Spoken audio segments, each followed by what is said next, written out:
जीवाला सुख नाही. म्हणजे आपण आपल्यासाठी सगळं करतो, परंतु आपल्यात असलेला आत्मा, आपल्यात असलेला परमात्मा याच्यासाठी आपण काय करतो याच्याकडे थोडस लक्ष दिलं पाहिजे. ही जी पंढरपूर नगरी ही भक्तिभावाने आपल्याला पहा, सगळीकडे भक्तिभावच दिसतोय. भक्तिभावामध्ये लोक तल्लीन झालेले, भक्तिभावाने सगळीकडे भक्तीच दिसते. पुंडलिकाच्या भेटाला हे परब्रह्म आले तर ते त्यांच्या भक्तीमुळे ज्या पंढरपुरामध्ये पांडुरंग दाखल झाले.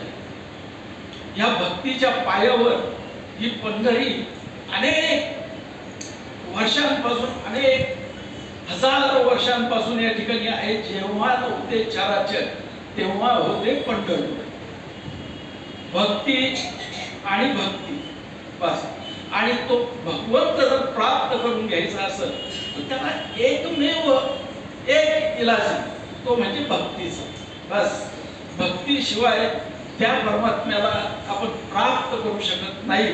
ही काळ्या दगडावरची राहिली, अन्य मार्ग या ठिकाणी उपयोगाचे नाही.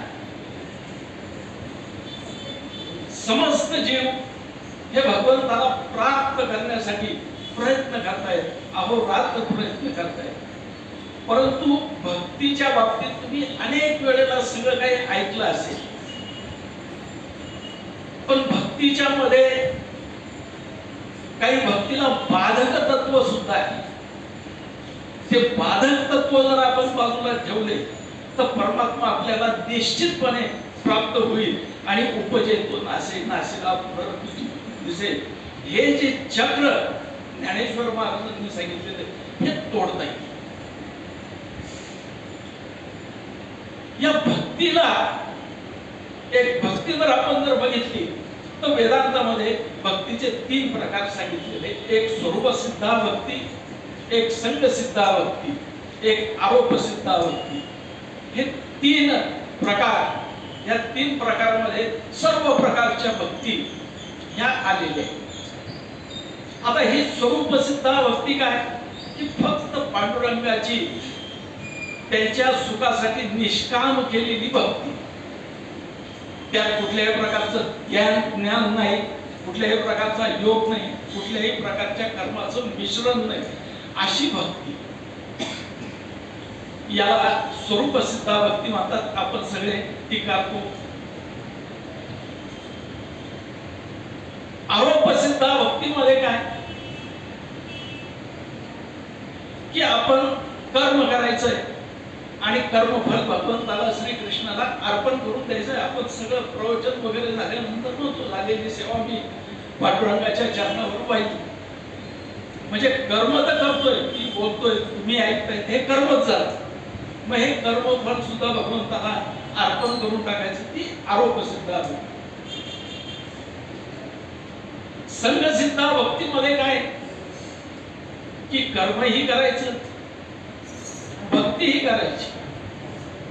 कर्म करत असताना कर्माचं जे पालन करायचं, कर्म मात्र कोणतं करायचं, कोणतंही कर्म करायचं ते वेद विहित असलं पाहिजे. वर्णाश्रम धर्माचं पालन करून विहित वर्ण विधिवत वेद विहित कर्म करायचं, हे संग सिद्धा भक्तीमध्ये आहे. म्हणजे आपण जे म्हणतो कामामध्ये राम, कोणी म्हणा म्हणजे कामही करा, भगवंताचं नामस्मरणही करा. या तिन्ही भक्तींमध्ये सर्वश्रेष्ठ भक्ती आहे ती 1 नंबरची स्वरूप सिद्धा भक्ती. यामध्ये प्रामुख्याने काय येतं की भगवंताचं कीर्तन करा. भगवंताचं कीर्तन म्हणजे तुम्ही 9 विधाची भक्ती करतात, त्याच्यामध्ये जे 3 मुख्य सांगितलेले की भगवंताचं कीर्तन करा, भगवंताचं स्मरण करा आणि भगवंताचं श्रवण करा. श्रवण करा, स्मरण करा, हे सांगितलेलं. आता तुम्ही जर म्हटले की आम्हाला कीर्तन येत नाही, मग आम्ही कीर्तन कसं करायचं, पण त्यामध्ये एक नियम, गात्या ऐकत या समानाची गरज. जो कीर्तन करतोय ते तुम्हाला ऐकायला काही हरकत नाही. ते कीर्तन ऐकायचंय किंवा कीर्तन भगवंताचं करायचंय, त्याच्यात कुठल्याही प्रकारचा हेतू नको, कुठल्याही प्रकारचे नवस नको. थोडक्यात सांगायचं म्हणजे, आणि भगवंताकडून कुठलीही अपेक्षा नाही. भगवंताच्या सुखासाठीच केलेली भक्ती ही स्वरूपसिद्ध भक्ती आपण ती बघतो. आता हे सगळे भक्तीचे मार्ग जरी झाले तरी भक्तीचे आपण ही भक्ती कशी करायची, सगळीकडे भक्तीच्या बाबतीत अनेक जण प्रवचन देतात, परंतु या भक्तीला बाधक तत्व पण, म्हणजे आपण औषध घेतो तर त्याला पथ्य सांभाळायला पाहिजे. ज्याने जलमात्रा घ्यावी त्याने पथ्य सांभाळावे. जे आपण जे म्हणतो की त्याने त्याचे पथ्यही सांभाळले पाहिजे. म्हणजे एखादा रोगी डायबिटीजचं औषध घेतो आणि गोड पण खातो, इन्शुलिन्स उपयोग होईल, काही होणार नाही. म्हणून त्याच्यासाठी या भक्तीचे बाधक तत्व सुद्धा आपण लक्षात घेतली पाहिजे. आपण ह्या पंढरपूरमध्ये आहे म्हणून तुम्हाला ह्या दोन गोष्टी सांगायच्या मला वाटल्या, म्हणून मी त्या सांगतो. पहिलं जे याच्यामध्ये बाधक तत्व हे दोन प्रकारचे, एक तपुयाचरण, एक आध्यात्मिक पुष्टी. तुम्हाला शब्द थोडेसे वेगळे वाटतील, पण हे उपनिषदांनी जे सांगितलेले, जे संत महात्म्यांनी जे सांगितलेले, त्याच्यामध्ये हे आले.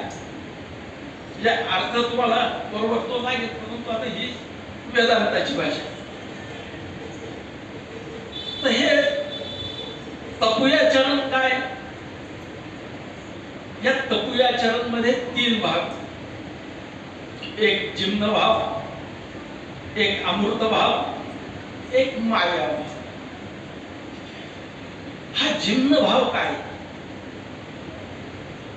की माणसाच्या जीवाच्या मनामध्ये कुटिलता आहे आणि भगवंताचं नामस्मरणही करतो. जगद्गुरु तुकाराम महाराज म्हणतात, भावे गावे गीत आधी करून या चित्त शुद्ध. पहिल्यांदा तुम्हाला तुमचं चित्त शुद्ध करून घ्यायला पाहिजे. हे चित्त शुद्ध जर नसेल तर भगवंताचं नामस्मरण करण्यामध्ये काय कोणता पाहिजे? पहिल्यांदा आपण आपलं चित्त शुद्ध केलं पाहिजे. मनात कुटिलता आहे, मनात घाणेरडे विचार आहे आणि भगवंताचंही नामस्मरण करतो. म्हणजे एक बाजूनी कपडे धुतोय, साबण लावून पुन्हा ते मातीतच वाळत टाकतो, पुन्हा खराब झाले का पुन्हा धुत बसतो. म्हणून यासाठी प्रथम चित्त शुद्ध झालं पाहिजे. हा पहिल्यांदा जिम्न भाव. अमृत भाव याच्यामध्ये, ह्या अमृत भावामध्ये माणूस स्वतःला मी खूप चांगला आहे हे दाखवायचा प्रयत्न करतो. म्हणजे आपल्यातले दोष लपवतो, आपल्यातले दोष बाजूला ठेवायचे, चांगलं दिसायचा प्रयत्न करायचा. सप्ताह केला, मोठमोठाले कार्यक्रम केले, ते महाराजांनी काय केले असते, पाठ्या होता म्हणून झाले, मी एवढी देणगी दिली, मी हे दिली. मनामध्ये ईश्वराच्या विषय भाव नाही,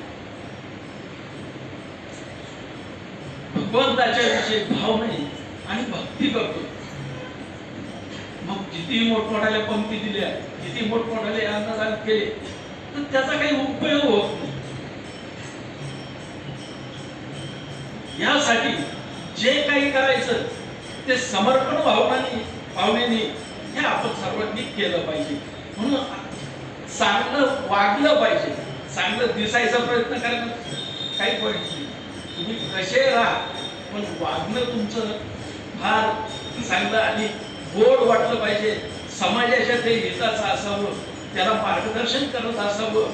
ह्या जीवनामध्ये म्हणजे उपजेत्व नासे नासीला पुनरपी दिसे ही जर साखळी तोडायची असेल आणि भगवंत आपल्याला प्राप्त करून घ्यायचा असेल तर भक्ती केली पाहिजे. भक्तीमध्ये हे दोन प्रकार केले पाहिजे. तिसरा भाव आहे अमृत भाव. लोकांशी गोड गोड गोड बोलत राहायचं, खूप गोड बोलायचं, पण वागताना मात्र तसं काही वागायचं, सांगायचं. त्याच्यामध्ये आमच्या सारखे बरेच लोक आहेत.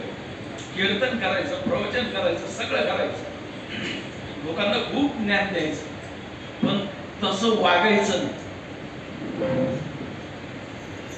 मग सांगायचंय कशाला, वागायचंय कशाला आणि वेळ खर्च घालायचंय कशाला.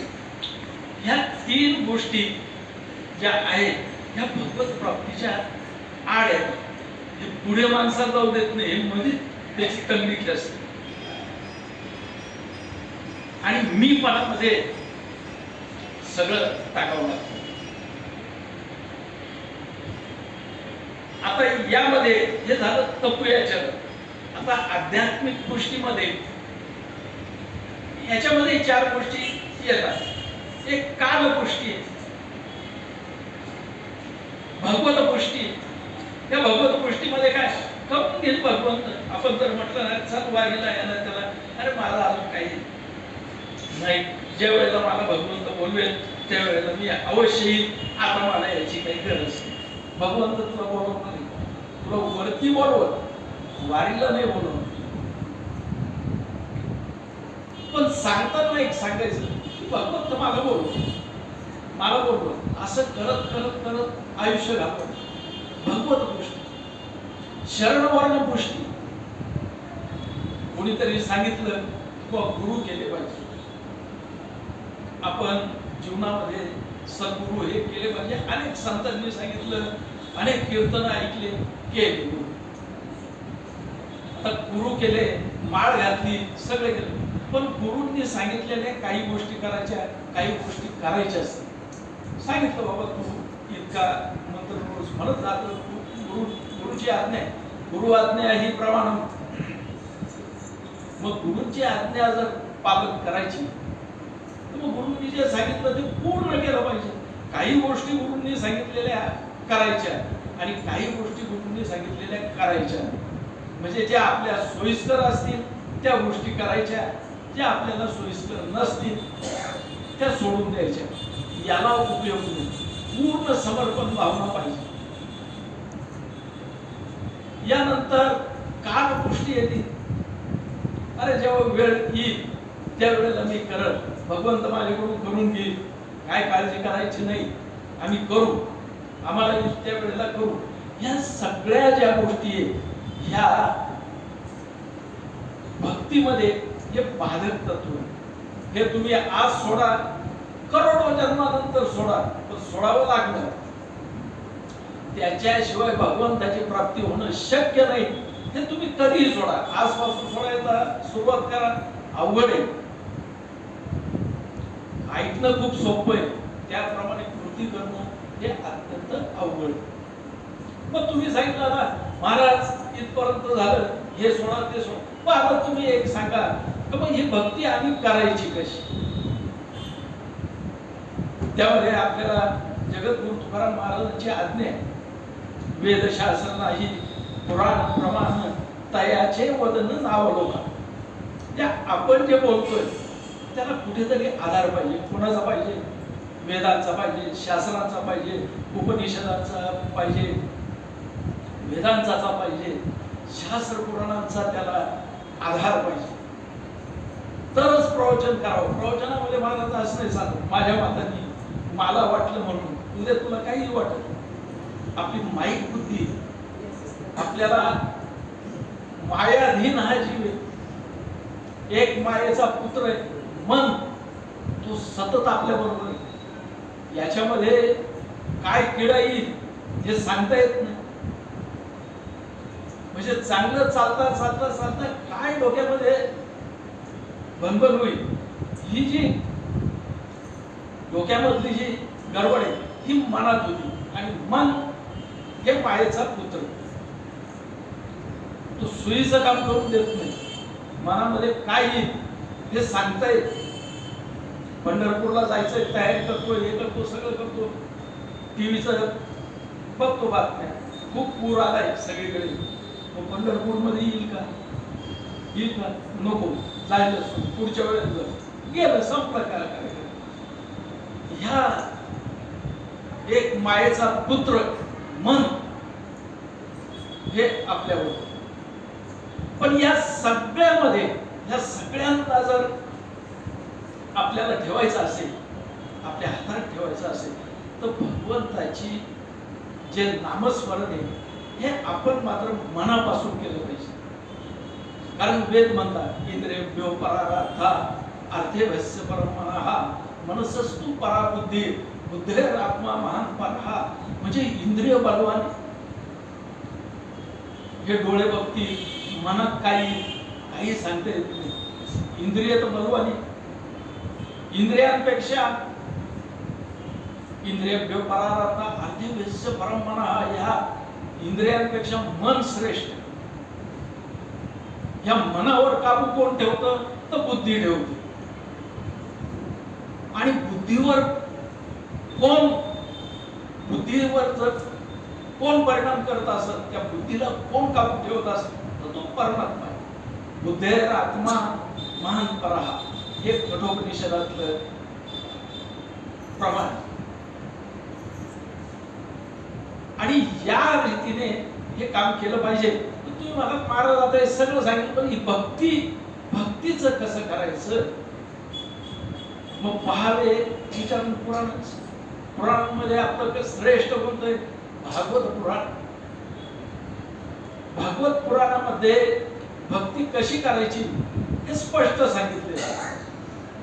पहिल्याच अध्यायामध्ये सूतजी, शौनकादिक संतांनी सूतजींना प्रश्न विचारला, महाराज हे कलियुग आहे,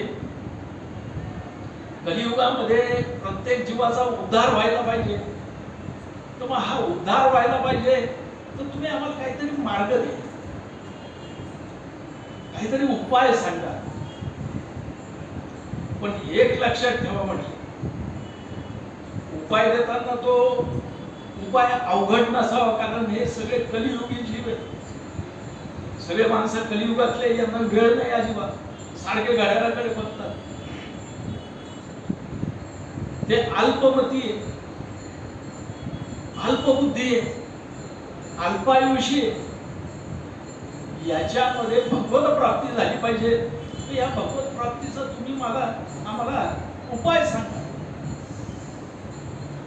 पुंसामिकाम ततश्रेयस तन्मे संसितुमर्हसि, असा शौनकादिकांचा प्रश्न होतो.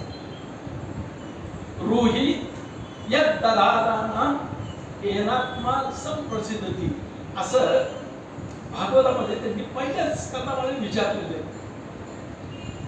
की तुम्ही आम्हाला उपाय सांगा, परंतु तो सोपा असावा, सगळ्यांना समजणारा असावा, असा तुम्ही आम्हाला मार्ग द्या. त्यावेळेला एका ओळीमध्ये सूतजींनी त्यांना उत्तर दिलेले, सवय पुंसां परो धर्मो यतो भक्ती अलोक्षजे अहितुक्यम प्रतिहता ययात्मा संप्रसिद्धती येनात्मा संप्रसिद्धती. सूतजींनी सांगितलं की बाबांनो, तुम्ही भक्ती करा. ही भक्ती कशी करा? ही निष्काम केली पाहिजे. सवय पुंसां परो भक्ती. पराभक्ती म्हणजे काय? कुठे जाऊन एक परमात्म्याचं तुम्ही नामस्मरण केलं पाहिजे. आपल्याला सवय कशी, हा देव नाही पावला, त्या देवाचं नाही झालं, याला नमस्कार. मध्येच काहीतरी कोणीतरी कोणत्या तरी भक्ताकडे जातं, तो म्हणतो याची शांती करून घे, त्याचा गुण नाही आला म्हणजे तो ते सांग तुमच्या कुलदैवतीचं काहीतरी राहिलं म्हणतात. 99% लोक सांगा तुमच्या कुलदैवतीचं काहीतरी राहील. मग माणसाला ते काय प्रश्न असतात माणसाचे, त्याच्यामुळे तो माणूस ते काम करतो. आणि मग हा यज्ञ करावा लागेल, इथे असं करावं लागेल, इथे एवढी दक्षिणा करावी लागेल, ह्या ग्रहांची शांती करावी लागेल, ती केली पाहिजे. परंतु त्याच्या नादी किती लागायचं? परधर्म, परधर्म म्हणजे काय? आत्म्याशी संबंधित असलेला संबंध. हा आत्मा आहे ना, ह्या आपल्या हृदयामध्ये परमात्मा पण आहे आणि आत्मा पण आहे. आपण म्हणतो ना, हृदयस्थ जो भगवंत आहे तो आपल्या प्रत्येकाच्या हृदयात आहे. पांडुरंग प्रत्यक्ष आपल्या हृदयामध्ये, पण याची माहिती आपल्याला नाही. वेद म्हणतात, वेदांमध्ये त्यांनी स्पष्ट म्हटलेले, द्वासुवर्णा सयुजा सखाया समानम वृक्षम परिशश्व जाते तयोरन्य पिपलम स्वात्वस्यन् नश्नं नंदो अविचारशिती. हे श्वेतासत्र उपनिषदामध्ये आहे, 4थ्या अध्यायातल्या 6वा मंत्र. हे मुंडकोपनिषदामध्ये सुद्धा आहे, 3ऱ्या अध्यायातल्या 3ऱ्या वल्लीतला पहिला मंत्र. हे महोपनिषदामध्ये पण आहे. हे त्रिपाद विभूती नारायण उपनिषदामध्ये सुद्धा आहे. अनेक उपनिषदांमध्ये हा मंत्र दिलेला आहे. त्यांनी असं सांगितलेलं, हे 2 पक्षी, एक आत्मा एक परमात्मा. द्वासुपर्णा सयुजा सखाय, हे जीव आणि शिव असं म्हणा, किंवा आत्मा आणि परमात्मा म्हणा, याचा साख्य भाग